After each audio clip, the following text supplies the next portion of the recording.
Atenção! Começa agora uma teleaula de História do Ensino Médio. Você vai assistir a teleaula de número 74. Bons estudos!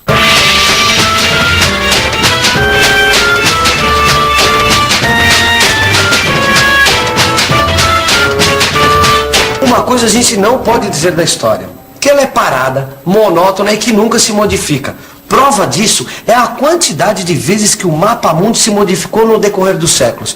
Reparem como as fronteiras vão e vêm, se encolhem, se expandem, se modificam de acordo com os interesses e os desdobramentos históricos.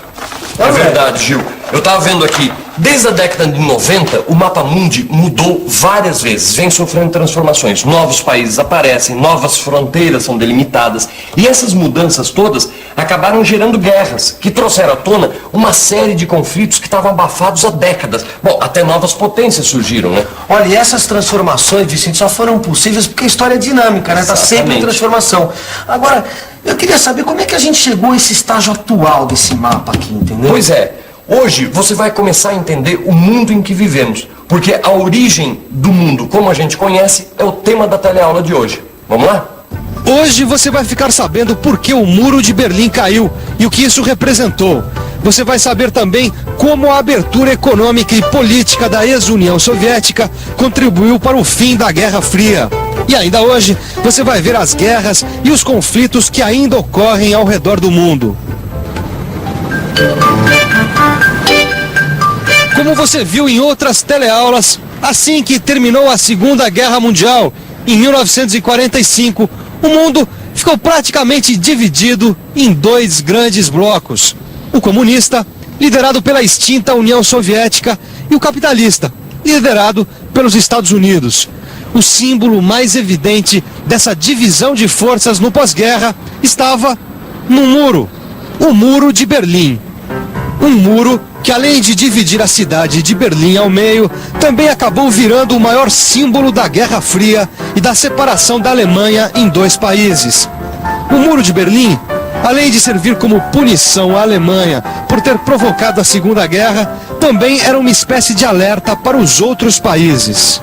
Era como se através dele, Estados Unidos e União Soviética dissessem o tempo todo: agora nós é que mandamos.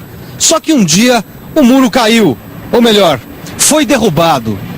Num belo dia de outubro de 1989, aconteceu o que ninguém esperava: a queda do Muro de Berlim. Os alemães ficaram eufóricos. Berlim virou uma grande festa. A queda do Muro de Berlim provocou inúmeras mudanças, a começar pela Guerra Fria, que desmoronou e foi enterrada junto com o muro. A Alemanha também mudou, e muito, com a queda do Muro de Berlim. A primeira dessas mudanças veio com a sua reunificação. Ou seja, as duas Alemanhas, divididas após a Segunda Guerra, voltaram a ser um único país. Foram reunificadas. Mas não foi apenas o mapa da Alemanha que mudou. O mapa do leste europeu, formado principalmente por países comunistas, também se modificou bastante. Mas antes da gente entender como foram essas modificações, a gente precisa entender como chegamos até aqui. Ou melhor, como e por que caiu o Muro de Berlim.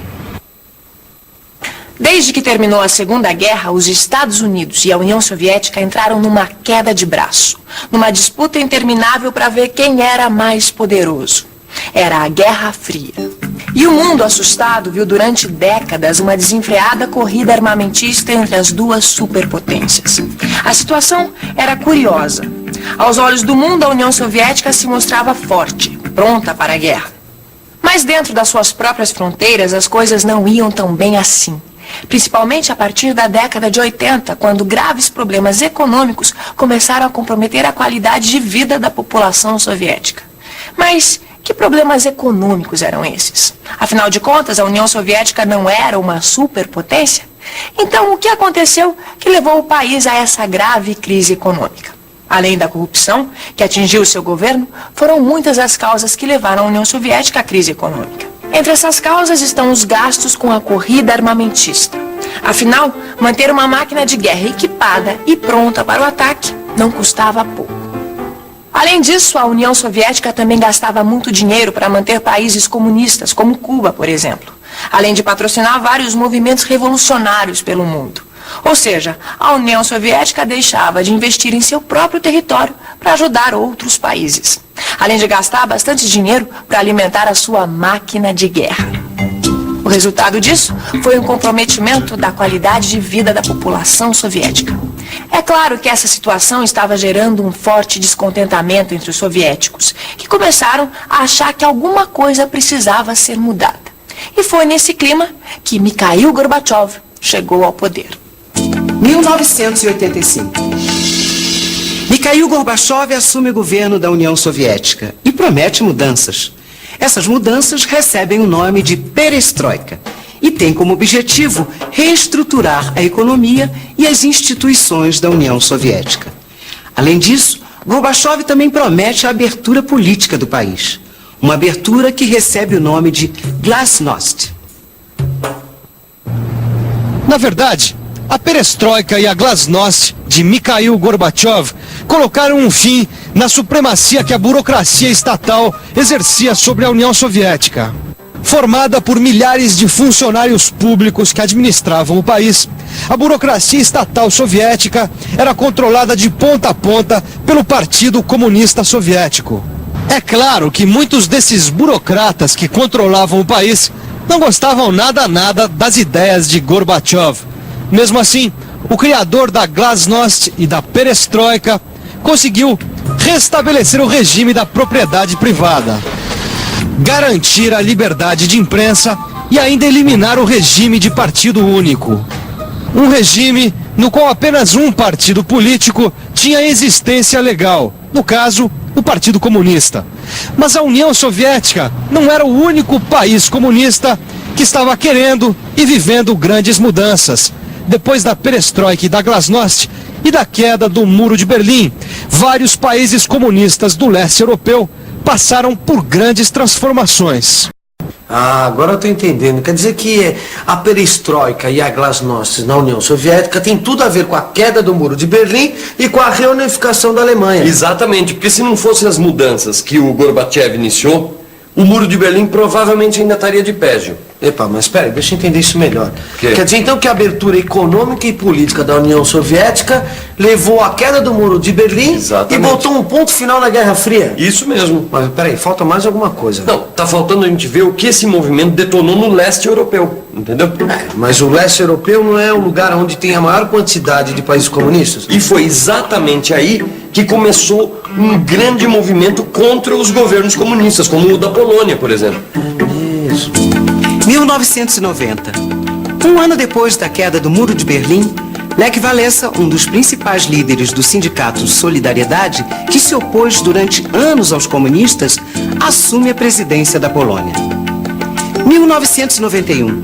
A República da Tchecoslováquia se divide em dois estados independentes, a República Tcheca e a Eslováquia. 1992. A Iugoslávia deixa de existir. Em seu lugar, surgem 5 nações independentes: Eslovênia, Macedônia, Croácia, Bósnia e Herzegovina e a nova Federação Iugoslava. Como você está percebendo, as mudanças introduzidas pela glasnost e pela perestroika de Gorbachev mexem com boa parte do leste europeu. Mas e na União Soviética?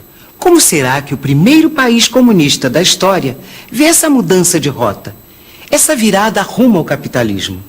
Na União Soviética, como era de se esperar, muita gente era contra a política reformista de Gorbachev. Principalmente os comunistas da chamada linha dura, que em 1992 tentaram dar um golpe e assumir o poder.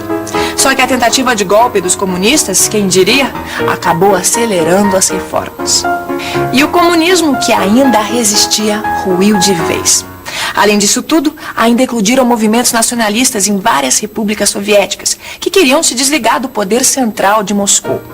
Era o que faltava para desintegrar de vez a União das Repúblicas Socialistas Soviéticas, o maior estado comunista da história, que sai do mapa para dar lugar a um novo país, a Comunidade de Estados Independentes, SEI. O principal estado e líder da SEI é a Rússia, cujo primeiro presidente, Boris Yeltsin, assume decidido a implantar a economia de mercado, à base do capitalismo, na Rússia.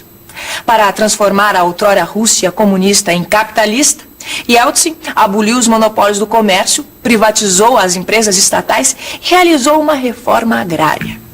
Moscou, Rússia. Natasha querida, se eu não tivesse visto com meus próprios olhos, dificilmente acreditaria no que se transformou a capital do que antes foi o Império Comunista. Moscou hoje se parece cada vez mais com qualquer outra cidade capitalista do Ocidente.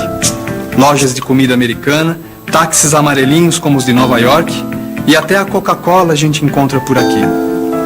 Mas não são só as coisas boas do capitalismo que a gente vê por aqui. Com a liberação dos preços, a inflação aumentou alguns gêneros em até 30 vezes. Há também muitos mendigos pelas ruas, além do grande número de desempregados. Ou seja, a gente vê por aqui praticamente os mesmos problemas de qualquer país capitalista. Mas não foi só internamente que a Rússia se transformou depois da chegada do capitalismo. No plano externo, também mudaram muito as relações do novo país com o resto do mundo, principalmente com relação à questão do desarmamento.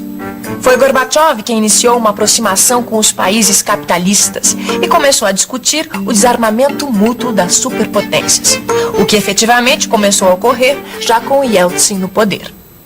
A desativação dos arsenais nucleares da SEI pôs fim à era do terror atômico e iniciou um período em que a ameaça da destruição do planeta pelas armas nucleares se tornou cada vez mais remota. Ah, Vicente, quer dizer que cenas como a bomba atômica que destruiu Hiroshima não vão mais se repetir? Bom, a gente não pode afirmar isso, né, Gil? O que não existe mais é aquele medo, aquele estado de nervos que existia durante a Guerra Fria. Que se dizia, bom, a qualquer momento podem soltar uma bomba aqui. Isso que não Bom, a Guerra Fria acabou, mas a gente não pode dizer que as guerras acabaram, né? Teve muita guerra por aí, ou não teve? Ah, infelizmente teve pior. Ainda tem, até hoje. Em 1991 teve a Guerra do Golfo, que colocou o Iraque de um lado e os outros países liderados pelos Estados Unidos do outro. O saldo foi trágico. Em apenas 2 meses de combate, mais de 150 mil mortos. Na Bósnia e Herzegovina, uma guerra étnica entre sérvios, croatas e muçulmanos vitimou milhares de civis, de 1989 até 96. Na África, a situação também não está fácil. Angola e Somália se despedaçam em guerras sangrentas, enquanto boa parte da população desses países morre de fome. Já na África do Sul, apesar da discriminação racial não ser mais tolerada, do líder negro Nelson Mandela ter sido eleito presidente, o apartheid racial ainda é muito forte. Muitos dos conflitos que hoje acontecem em todo o mundo têm sua origem na desigualdade social, que está presente em muitos países, como por exemplo no Brasil, onde poucos têm muito e muitos têm muito pouco. Assim como na África do Sul, onde os negros eram separados dos brancos, a gente pode dizer que aqui a separação entre ricos e pobres é um tipo de apartheid. Só que no nosso caso, não se trata de um apartheid racial, como na África do Sul, mas de um apartheid social. O grande desafio do mundo para o próximo século é acabar com o grande abismo existente entre ricos e pobres. E atenção, se liga aí que é hora da revisão. Na teleaula de hoje, você viu por que o Muro de Berlim caiu e o que isso representou. Você viu também como a abertura econômica e política da União Soviética contribuiu para o fim da Guerra Fria e para o surgimento de um novo país, a CEI. E por fim, você ficou sabendo quais são as guerras e os conflitos que ainda ocorrem ao redor do mundo.